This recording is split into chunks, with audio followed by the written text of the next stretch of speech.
দমে দমে গোট খাইছে কোমোৰা হ হ হাঁ শতিকা গৰকা এক পৰম্পৰা এজোপা বটবৃক্ষৰ তলত গোট খাইছে হাজাৰ হাজাৰ লোক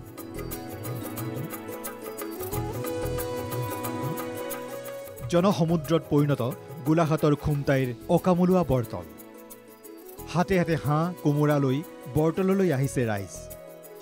কি উদ্দেশ্যত ইমান মানুহ আহিছে হাবাথুৰি খাই আমাৰ দেউতাহঁতে আমি বিয়ে গৰু চৰাইছিলোঁ গৰু চৰাই থাকোঁতে মানে ইয়াত হাবি জংঘল অজস্ৰ দিনতে বাঘ ওলায় তেনেকুৱা জেগা আছিলে গতিকে গৰু চৰাই থাকোঁতে কি হৈছিলে এই বৰতলতে গৰখীয়াসকলে মিলি পেলাই ইয়াত এভাগ মানে গৰখীয়া সকাম আৰম্ভ কৰিছিলে সেই সকাম ভাগ আৰম্ভ কৰোঁতে এতিয়া আজি পৰ্যন্ত কি হৈছেগৈ সেই গৰখীয়া সকাম ভাগে এতিয়া ডাঙৰীয়া ভোগ কিন্তু আজি তাৰ কলেবৰটো বৃহত্তৰ হৈ গৈছে মানে কি হৈছে আমি ধৰক মই মোৰ আলহী মাতিলোঁ আপুনি আলহী মাতি এনেকৈ আমি প্ৰত্যেকে যে নিজৰ নিজৰ আলহীখিনিক মাতি দিওঁ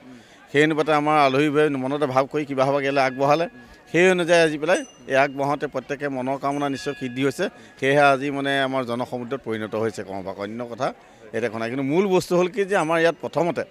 এই প্ৰথম ভোগভাগ আমি দিছিলোঁ গাঁৱৰ মাজত সীমাবদ্ধ আছিলে আমি এটা আমলীয়া হাঁহ এজনী মাহী হাঁহ আৰু এযোৰ ইটাগুৰিয়া পাৰ এই বস্তুকেইটা আমাক ইয়াত লাগে কোমোৰা লাগে কলডিল লাগে সেইখিনি আমি কৰ্মভাগ কৰিছিলোঁ কিন্তু কৰি আমি মূল কৰ্মভাগ এতিয়াও সেইটো আমাৰ আছেই সেইটো বাধ্যতামূলক সেই ভাগ কৰিবই লাগিব তাৰোপৰি আমাৰ এতিয়া ৰাইজে মানে কিবা নিজৰ মনৰ কামনা পূৰ্ণ হোৱাৰ কাৰণে ভাৱ কৰিছে এই ভাৱৰ সংশোধি হৈ পেলাই প্ৰতি বছৰে বছৰে মানে ইবছৰতকৈ সিবছৰতকৈ এইবছৰ মানে আমাৰ বহুত জনসংখ্যা বৃদ্ধি হৈ গৈছে লোকবিশ্বাস পৰম্পৰা আৰু সমন্বয়ৰ প্ৰতীক এই খুমটাইৰ অকামলুৱা বৰতল শতিকাৰ পূৰ্বে সাধাৰণভাৱে আৰম্ভ হৈছিল গৰখীয়া সকাম লাহে লাহে বিস্তৃতি লাভ কৰি আজিৰ অৱস্থা পাইছেহি বহু ভক্তৰ বিশ্বাস এই সবাহত হাঁহ কোমোৰা আগবঢ়ালে মনোবাঞ্ছা পূৰণ হয় আজি আমাৰ ইয়াত কোনো দোকান পোহাৰ ব্যৱস্থা ৰখা নাই ইয়াত আমি আধ্যাত্মিকতাৰ ভাৱ আমি জাগ্ৰত কৰাৰ উদ্দেশ্যে বিশেষকৈ জুবিন গাৰ্গক আমি ৰাজহুৱা শ্ৰদ্ধাঞ্জলি ইতিমধ্যে আমাৰ চলি আছে আৰু সকলো জ্ঞাতাৰ্থে আমি অকামলুৱা গাঁৱৰ 130 ঘৰ ব্যক্তি একেলগ হৈ এই ডাঙৰীয়া ভোগভাগ আজি অনুষ্ঠিত কৰা হৈছে বিশ্বাসে মিলয় হৈ এই ভাৱেৰেই বিভিন্ন স্থানৰ পৰা আহিছে অগণন লোক লোকবিশ্বাস অনুসৰি ডাঙৰীয়াৰ ওচৰত অৰ্পণ কৰা হয় ভোগ হাঁহ কোমোৰাৰে অৰ্পণ কৰা হয় ভোগ ভোগ অৰ্পণৰ পাছত প্ৰসাদ হিচাপে বিতৰণ হয় হাজাৰ হাজাৰ ভক্তৰ মাজত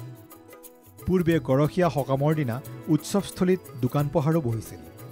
কিন্তু এইবাৰ প্ৰাণৰ শিল্পী জুবিন গাৰ্গৰ বিদায়ত কেৱল আধ্যাত্মিকতাৰে অনুষ্ঠানটো আয়োজন কৰা হৈছে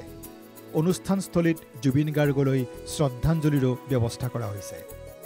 পবিত্ৰ কাতি মাহৰ কোনোবা এটা দেওবাৰে এই গৰখীয়া সকাম অনুষ্ঠিত কৰাৰ পৰম্পৰা